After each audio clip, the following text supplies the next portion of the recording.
The N-Zap 85 is a lightweight shooter that has become a staple of the Splatoon series, perhaps best known for its supportive role within PvP and SalmonRun. As the legend Sheldon says himself, the N-Zap 85 is a shooter with excellent ink efficiency and rapid fire capability. So let's discuss how to get the most out of it in SalmonRun. Stats. Most weapons have their power increased for SalmonRun when compared to PvP due to the sustained fighting against high HP enemies. However, the N-Zap 85 is one of a handful of weapons that has the same damage in SalmonRun as it does in PvP, 30. It's on the lower side for damage in the shooter class, but it has an excellent fire rate that more than makes up for that. Like other lightweight shooters, with the exception of the aerospray, when firing continuously, the N-Zap shoots every 5 frames, giving you around 12 shots per second. Its fall-off damage did get buffed for SalmonRun. It does a minimum of 20 damage. This is variable depending on how long the shots remain in the air before hitting their target. When you jump, you do lose accuracy, much like a lot of other shooters. Its ink tank is the standout feature of the weapon. You can fire continuously for over 10 seconds before running out of ink, and when launching a splat bomb, you'll still have enough ink left to fire for a few seconds before needing to recover ink. It also recovers ink exceptionally fast and only has a 20 frame cooldown before ink starts refilling. In addition, it only has a 3 frame cooldown between firing the weapon and being able to enter swim form. It paints exceptionally well and more often than not is the best painting weapon in any given comp. When firing from humanoid form, it only takes 3 frames to start firing. From swim form, it's 11 frames. The N-Zap has received multiple buffs throughout the course of Splatoon 3's lifespan, and that doesn't even take into account Splat 1 and Splat 2. Of course, for SalmonRun, some of these changes are more valued than others. Certainly we can say that Nintendo's NES shooter has fared very well over the years with seemingly random buffs. The good news is that the N-Zap now feels great to play in SalmonRun and has carved out its own niche when compared to other shooters. Boss slaying.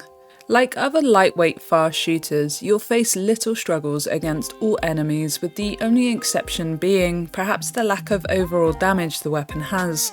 However, you have enough ink in the tank to sustain long fights, constant bomb pressure, and overall supportive paint and damage.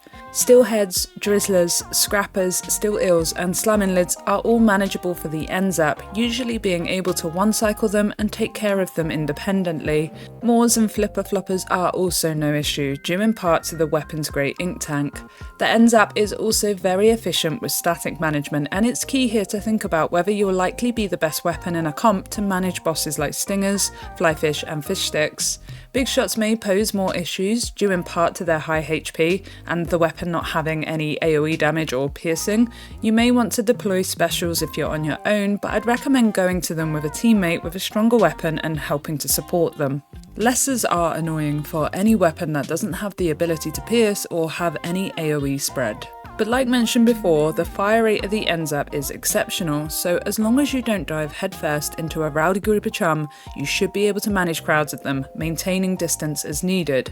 Again, you have the ink tank for prolonged fights. You can switch to lesser management if you feel like your squad is lacking in being able to deal with them. For night waves and king fights, you'll likely find yourself flexing to whatever role is needed. Sometimes that'll be paint support, but other times you might need to take more aggressive fighting positions.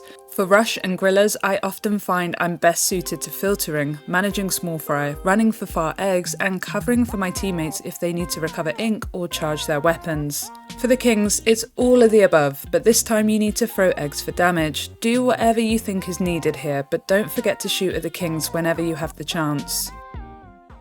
Weapon roll. There is something simple yet satisfying about the N-Zap. You're not expecting anything spectacular with this weapon, but at the same time, you are expected to provide invaluable support to your team. Your N-Zap is primarily a supportive weapon with the ability to remain self-sufficient. You don't really depend on anybody else to help you, but you're the person that helps others, especially with paint and especially with egg throwing.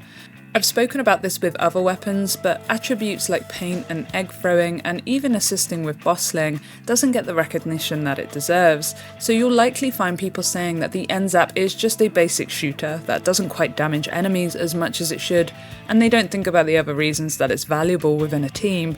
Support is such an undervalued and under-recognised component of SalmonRun, and it's where weapons like the N-Zap really shine.